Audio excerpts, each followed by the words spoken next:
Jadi koas itu yang tadi udah aku bilang, fungsinya itu untuk mematangkan skill-skills dari psikomotor kita. Jadi koas itu adalah gimana sih dari yang udah kita punya itu, dari hasil kognitif kita yang sebelumnya, gimana cara kita nerapin itu di kehidupan asli kayak gitu.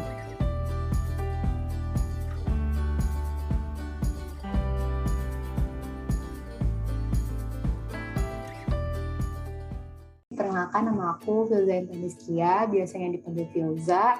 Aku angkatan 2017, kalau misalnya untuk masuk FK-nya, dan mulai koasnya itu di batch 2021 bulan Februari.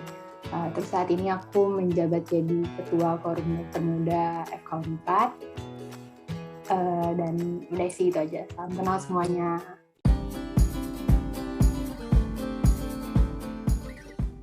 Jadi kan sebenarnya untuk menjadi dokter itu butuh 3 komponen ya. Jadi ada komponen kognisi, itu kan kita dapetinnya pas lagi masa preklinik atau esket kan.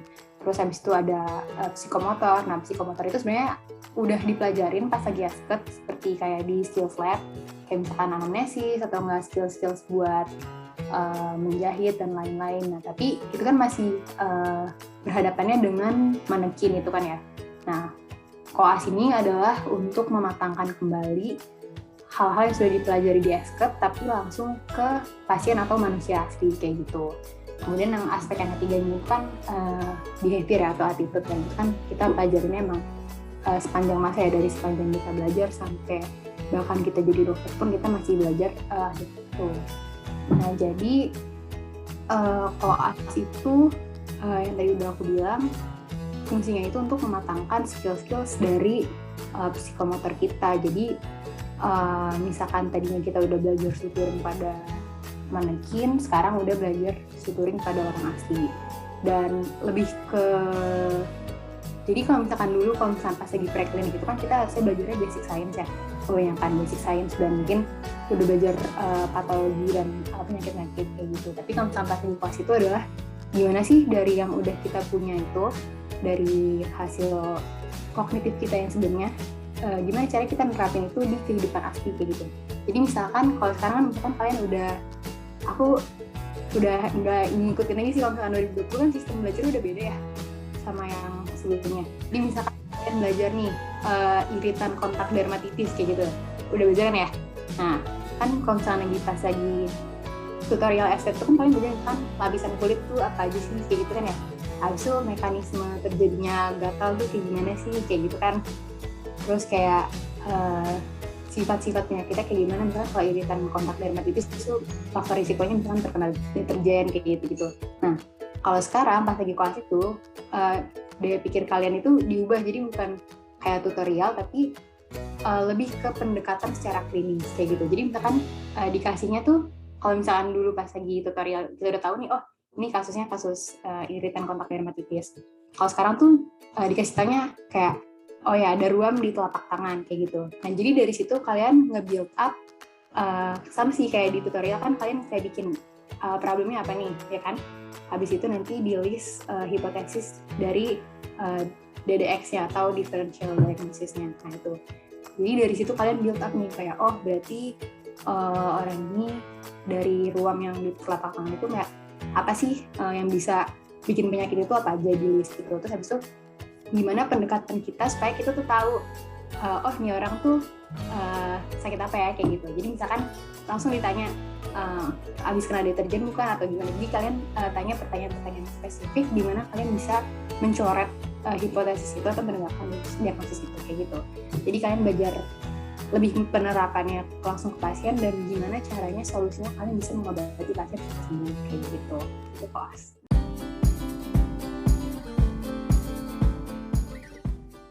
Jadi bedanya itu sebenarnya nih sih yang paling kerasa. Kalau misalnya dulu kan kalau misalkan kita belajar per sistem di tutorial kan kayak misalkan satu semester bisa 2 sistem gitu ya, atau 3 sistem. Kalau sekarang tuh kalau koas tuh rasanya lebih cepat gitu. Jadi misalkan 4 minggu di kulit, abis itu udah ganti lagi 4 minggu di anestesi, terus ganti lagi 4 minggu di forensik kayak gitu.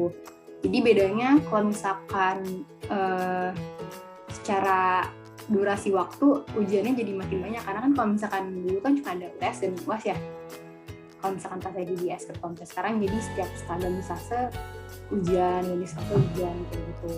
Terus yang bikin beda lagi adalah yang tadi udah aku bilang, ya sekarang kita udah bukan belajar basic science lagi, tapi gimana caranya hasil kognitif yang kita udah pelajari nih pas SK bisa langsung kita terapin di praktik secara klinis kayak gitu.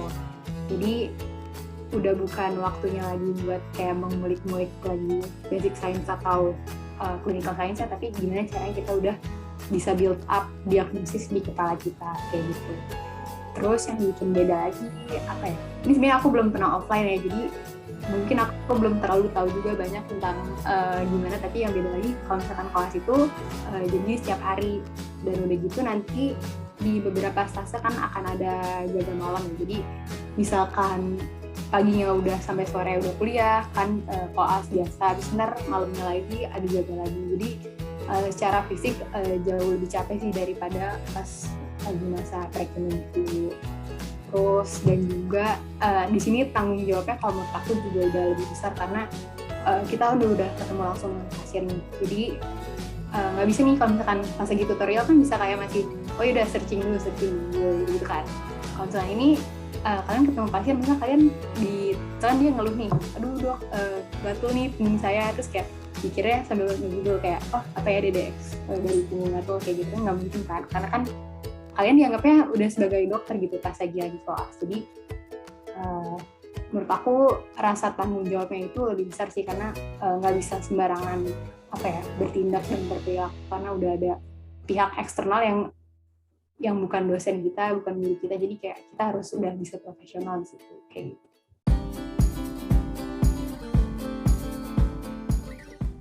Jadi kalau misalkan di koas itu, koas online dulu yang aku bahas ya. Jadi kalau misalkan kegiatan sehari-hari kita tuh jadi udah beberapa nama baru. Kalau misalkan dulu namanya tutorial atau skills lab gitu-gitu, kalau misalkan di kelas tuh ada namanya clinical science session atau biasa kita nyebutnya CSS. Nah itu tuh kayak misalkan sama mirip di SKERT yang bagian clinical science-nya, tapi biasanya kita lebih pendekatan secara klinisnya gitu. Jadi bukan cuma teorinya, tapi kayak misalkan di lapangan itu kayak gimana sih, misalkan kayak pasien iritan kontak reumatis biasanya keluhannya apa kayak gitu yang kita bahas. Kemudian ada juga CRS, dia tuh kayak misalkan dapet kasus, sebenarnya sama kayak tutorial, tapi kita langsung menganalisis si kasusnya itu. Jadi misalkan kayak ini pasiennya sakit apa, diagnosisnya apa, kenapa dia diagnosis itu, misalnya dari anamnesis hasilnya kayak gimana, pemeriksaan fisik kayak gimana, terus nanti kita mau mengajukan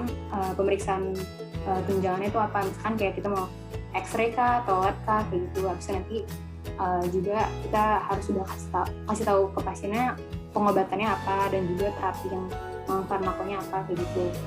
Itu namanya CRS. Terus habis itu selain itu ada juga kayak lecture konsultan di kelas itu namanya RPS, Resource Person Session. Jadi di situ ya mirip banget sih sama lecture kayak di SK, tapi biasanya lebih bahasnya ke klinisnya lagi gitu. Terus kalau misalkan tugasnya itu ya dua itu, kalau misalkan antara kerjain CSS atau CRS itu kalau misalkan online.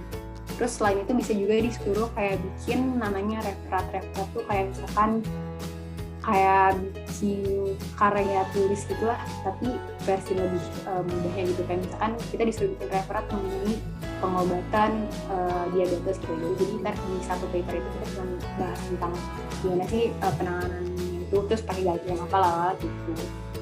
Terus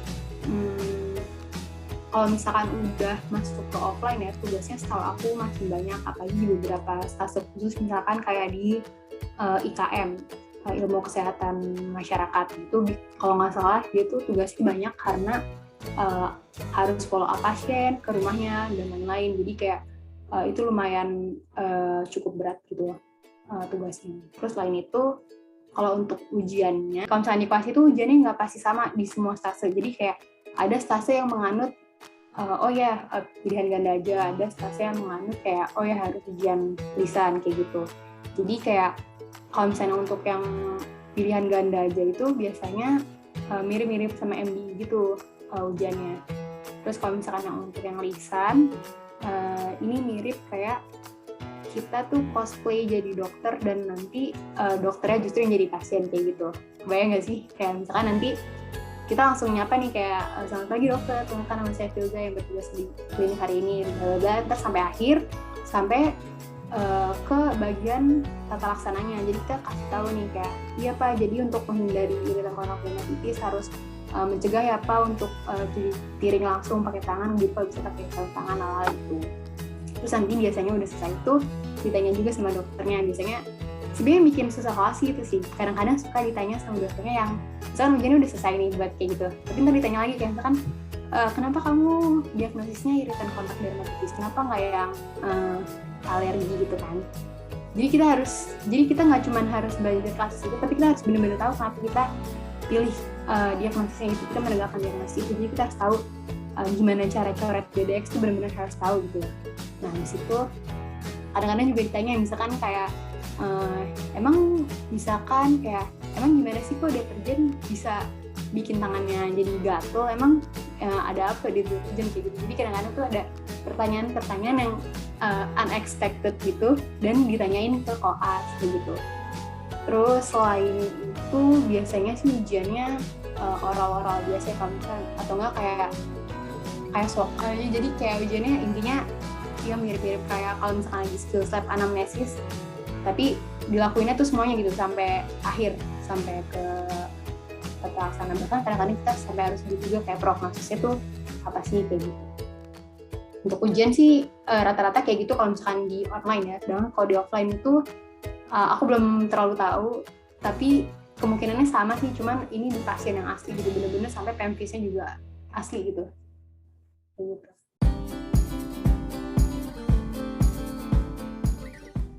Sebenarnya untuk stase itu kalau misalnya di Unpad itu ada 17 stase. Jadi ada dibagi 3 nih, ada stase mayor, stase minor, sama stase mini. Jadi yang stase mayor ini ada 5 stase, ada obgyn, terus ada anak, penyakit dalam, bedah, sama IKM-FM. Jadi IKM-FM hitungannya ceritanya 2 ya, tapi mereka ceritanya kita gabungin jadi 1 kayak gitu. Nah ini tuh durasinya itu harusnya 9 minggu nih kalau misalkan dulu kita belum ada pandemi. Tapi karena ada pandemi, kan dibagi 2 ya, jadi ada online dan ada offline. Nah itu online-nya itu kita 4 minggu, dan offline-nya itu 6 minggu, jadi 10 minggu, ada tambahan 10 minggu daripada yang normal seharusnya, kayak gitu. Nah, kemudian kalau misalkan selain dari yang mayor ini ada stase minor. Kalau yang untuk minor ini dia lamanya itu harusnya 3 sampai 4 minggu. Jadi sebelum pandemi itu kalau nggak salah dia 3 minggu, tapi karena pandemi dia jadi 4 minggu. Jadi 4 minggunya itu dibagi 2 minggu online sama 2 minggu offline. Nah ini ada cukup banyak ya. Aku coba kayak kita jelas, ada mata, kemudian ada THTKL, kemudian ada radio, terus ada radio tuh maksudnya radiologi, terus ada kulit, kelamin, ada anestesi, kemudian saraf, jiwa, sama forensik. Nah itu yang stase minornya, dia 3-4 minggu. Terus habis itu ada stase mini. Nah jadi stase mini itu dia cuman 1 minggu, baik dia online atau offline. Jadi dari dulu emang cuma 1 minggu. Jadi kalau misalkan kayak aku nih, kalau misalkan aku udah pernah online, jadi nanti pas di offline aku nggak ngejalanin stase ini lagi. Tapi kalau misalkan pas di online aku nggak dapet, baru ntar pas offline aku udah minggu kayak gitu. Nah 3 stase ini, di mini itu ada 3 stase. Ada gigi dan mulut, terus ada IKFR itu rehab medik, sama ada satu lagi itu nuklir. Jadi totalnya semuanya ada 17 stase. Jadi sebenarnya harusnya awalnya kalau misalkan lagi nggak pandemi ini, kita tuh bisa selesaiin koas dalam durasi 1,5 tahun ya. Tapi karena ada pandemi, jadi karena molor-molor sekitar 1 tahun 8 bulan kalau nggak salah. Nah itu belum pakai tambahan, jadi kita karena pandemi ini kan kadang-kadang rame banget yang kayak kita sampai nggak boleh masuk. Nah jadi kalau kita nggak boleh masuk tuh kita bener-bener libur gitu. Nah, itu namanya spacing. Nah itu jadi kita makin mundur, jadi lebih dari 1 tahun 8 bulan juga. Terus tadi pertanyaannya selain stase apa aja, kalau misalkan ini ya, kalau ujiannya nilainya jelek, kalau misalkan ujian itu kan sebenarnya rata-ratanya KKM itu sama kayak dulu pas lagi esket kan harus C ya minimal, C itu kan 56. Nah masalahnya itu di koas itu nilai itu bukan cuma dari ujian, jadi ada ujian dan ada nilai harian gitu loh. Jadi hariannya itu juga dinilai. Jadi sebenarnya kita nggak bisa nebak nih apakah kita lulus sebuah stase kalau misalkan nilai kita di ujiannya cukup jelek nih, tapi bisa aja kan kebantu sama nilai hari-hari kita. Nah jadi nanti setiap stase itu ada yudisiumnya. Kayak kalau misalkan kalian kan yudisium 1 tahun sekali ya. Kalau ini setiap satu stase ada yudisiumnya. Jadi nah itu ntar ditentuin apakah kita lulus atau enggak. Jadi sebenarnya ada beberapa stase yang misalkan kalau emang kita di ujiannya doang nih yang nggak mencukupi, misalkan tipis-tipis lah, itu biasanya ada beberapa preseptor itu dosen ya, kayak tutor gitu. Kayak ada beberapa preseptor yang dia baik hati, nanti dia boleh kita buat ujian ulang kayak remedial gitu. Tapi ada juga yang kayak stase-stase yang ya udah kalau misalnya emang nggak lulus ya udah harus ulang. Jadi ulangnya bener-bener antara 4 minggu atau 10 minggu itu gitu. Jadi sebenarnya kalau misalnya kelas itu yang paling penting menurut aku survive bareng-bareng sih. Jadi kayak kalian tuh sama temen itu bukan kompetitor gitu. Jadi kalian sama temen-temen harusnya berkolaborasi gitu. Kalau misalkan yang satu lulus, ya semua harus lulus bareng-bareng, jangan sampai ninggalin temen yang satu sendirian. Belajar bareng lah gitu. Jadi berkembangnya tuh bareng-bareng, gak cuma ambis sendirian gitu.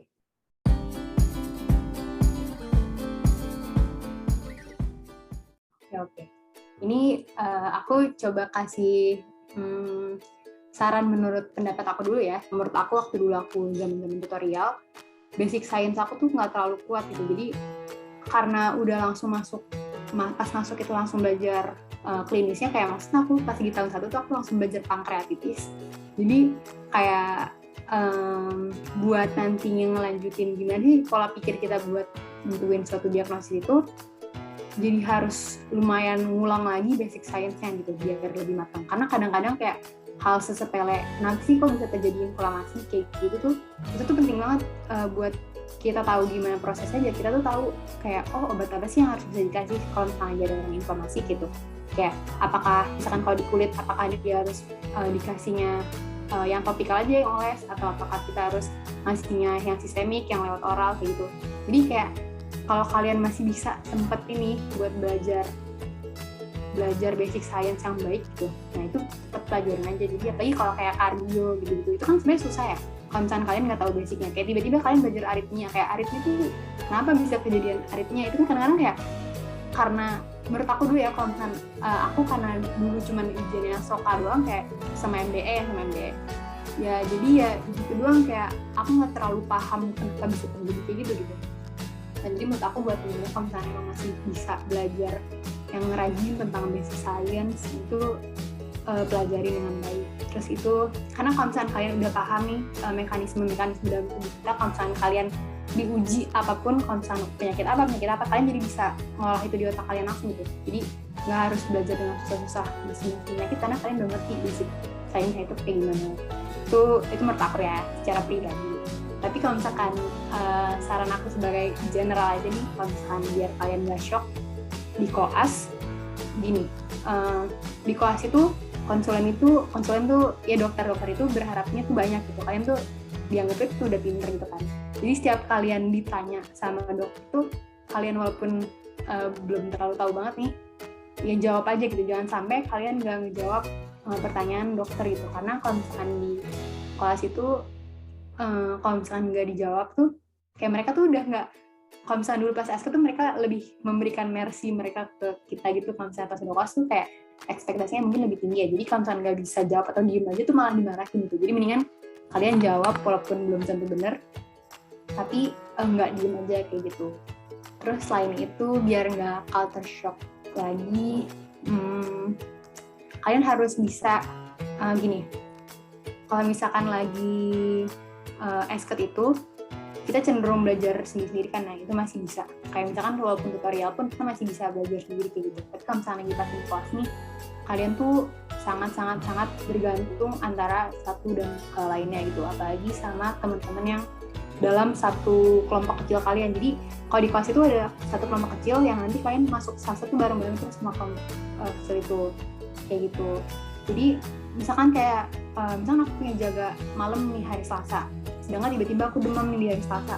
Nah itu kalau misalnya aku nggak punya temen nih, kalau misalnya aku nggak masuk kan mau gimana gitu. Kalau misalnya kalian build up hubungan yang baik dengan teman-teman kalian jadi bisa backup satu sama lain gitu. Jadi jadilah teman yang baik dan jadilah penolong untuk teman-teman kalian, karena ntar di suatu saat pasti kalian juga butuh ditolongin, dan ya udah ntar teman-teman kalian akan ada gitu buat kalian. Itu menurut aku sih, karena gak akan bisa gitu survive sendirian di kelas karena seberat itu, dan lingkungannya itu udah beda karena kalian gak cuman sama antara kalian teman-teman dan dosen doang, tapi udah ada di sana udah ada residen, udah ada ibu-ibu bidan, udah ada pasien gitu. Jadi ini tuh udah dunia yang nyata gitu, kalian nggak bisa survive sendiri.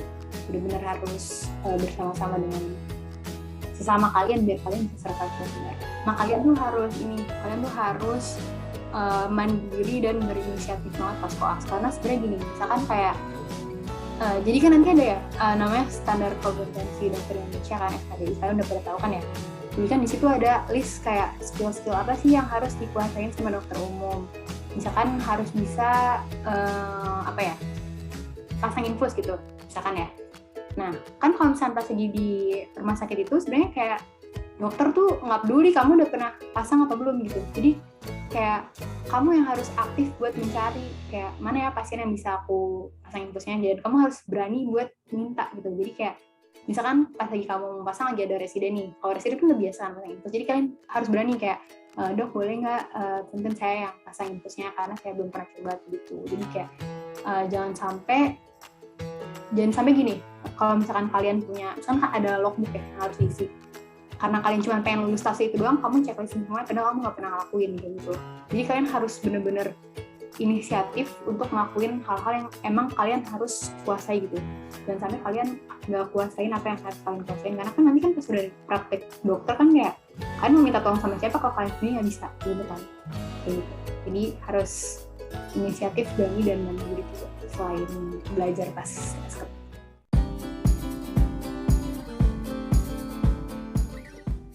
Jadi sebenarnya kan jadwal kelas itu yang tadi aku bilang, jadi dia tuh sebenarnya ada 17 stase kan ya.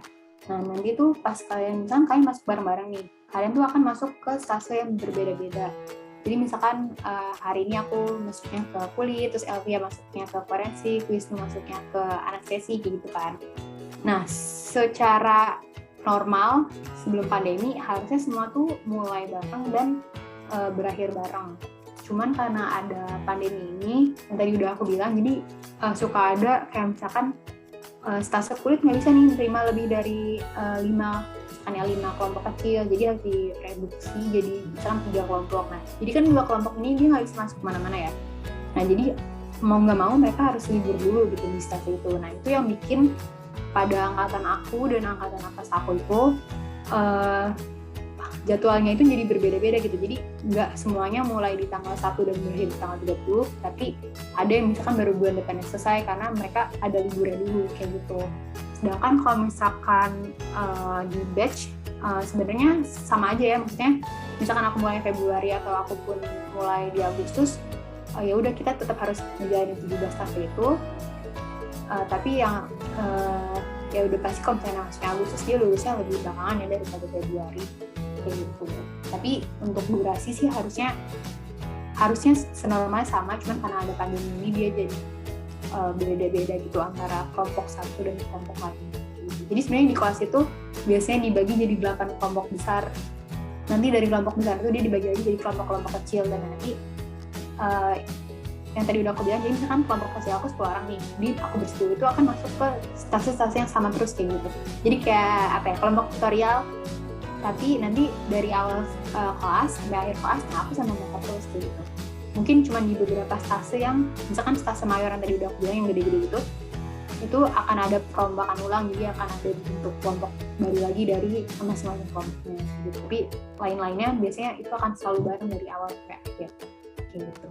Sama mungkin yang bikin beda ya di individu bisa, jadi kalau misalnya di kelas itu kita bisa cuti kalau misalkan di SK itu kan cutinya harus per semester ya. Kalau misalkan di kelas itu kita bisa cutinya per stase kayak gitu. Jadi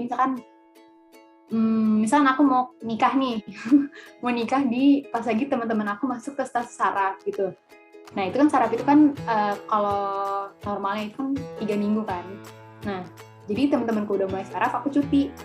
Nah jadi aku 3 minggu itu libur kan, karena aku nggak masuk stase apa-apa. Nah nanti di akhir aku masuk lagi, maksud aku pas aku udah selesai nih semua stase aku sampai ke 17-nya, nanti teman-temanku udah selesai, nah aku yang di setelah ke 17 itu aku ada stase ke 18 yaitu sarafnya itu. Jadi kayak aku nambel yang aku belum gitu di akhir. Jadi itu yang bisa bikin beda antara individu gitu. Jadi ada juga nih namanya batasan absen di suatu stase. Jadi misalkan ini permisalan aja, aku soalnya nggak inget konkretnya berapa hari. Misalkan aku di stase kulit, aku udah bolos nih 5 hari karena aku dirawat gitu di rumah sakit. Nah itu berarti aku udah secara langsung digagalkan lulus dari stase kulit. Jadi aku mau nggak mau harus ngulang lagi di akhir gitu. Jadi itu sih paling yang bisa bikin beda antara jadwal individu dengan lain.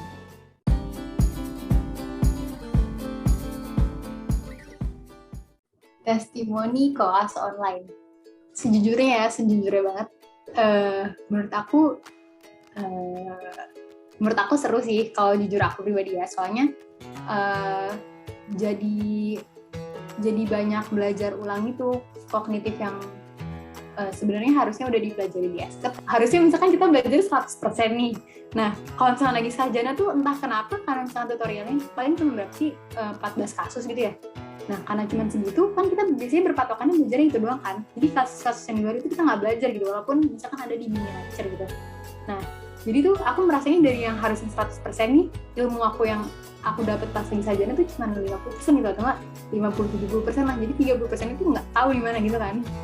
Nah, itu karena aku masuknya online dulu, jadi aku bisa mengulik lagi nih yang 30% ini. Jadi, menurut aku kelas online ya walaupun banyak keterbatasan ya, karena nggak bisa lihat pasien langsung atau nggak bisa praktik langsung, tapi untuk dari sisi kognitifnya menurut aku sangat-sangat helpful sih buat mengulang kembali dan mendalami lagi gitu hal-hal yang belum pernah dipelajari di sarjana gitu. Dan menurut aku dokter-dokter yang ngajarin itu juga baik-baik banget, dan mereka tuh kayak mungkin kayak mereka kasihan kayak ini anak-anak belajarnya online, nggak kenal pasien, nggak kenal skills yang motorik gitu. Jadi mereka kayak baik gitu, kayak oh ya udah kita mau belajar apa lagi gitu. Jadi kayak seru sih kelas online, walaupun ya itu kekurangannya nggak bisa belajar yang motorik ya.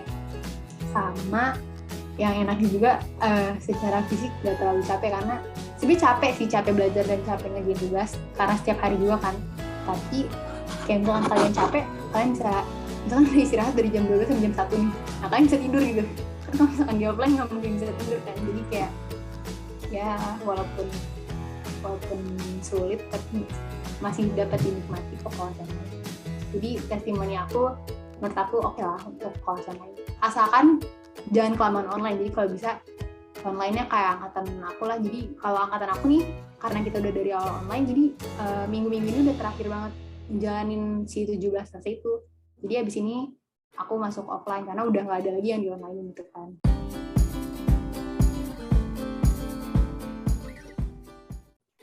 Mungkin pesen aja ya, aku pesen buat kalian. Sebisa mungkin kalian belajar, walaupun kalian kan misalkan kuliahnya cuma 3 hari nih, misalkan Senin, Rabu, Jumat ya.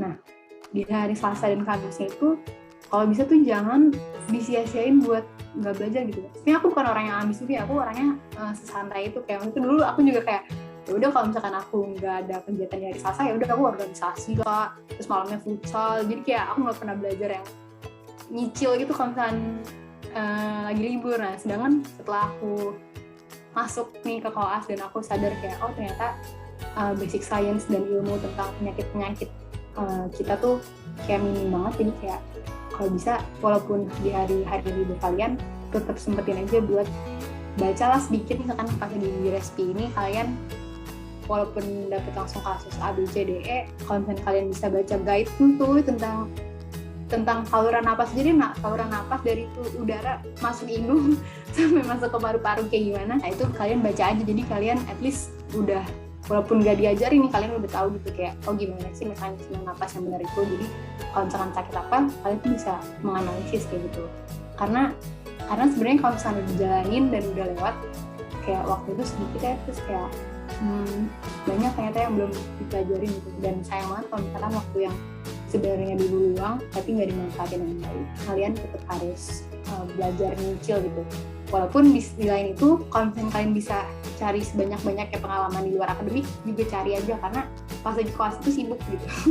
Jadi kalau kalian sekarang lagi organisasi ini, nah ini kayak hima, BEM gitu-gitu, nah itu jalanin aja tetap, jadi kayak tetap study sama mainnya sama organisasinya tuh balance gitu. Jadi ya nikmatin aja, yang penting apa yang jadi kewajiban kalian tuh tetap semuanya terpenuhi. Pokoknya ya udah santai tapi tetap belajar gitu. Jadi nggak terbuang sia-sia waktunya. Itu sih paling.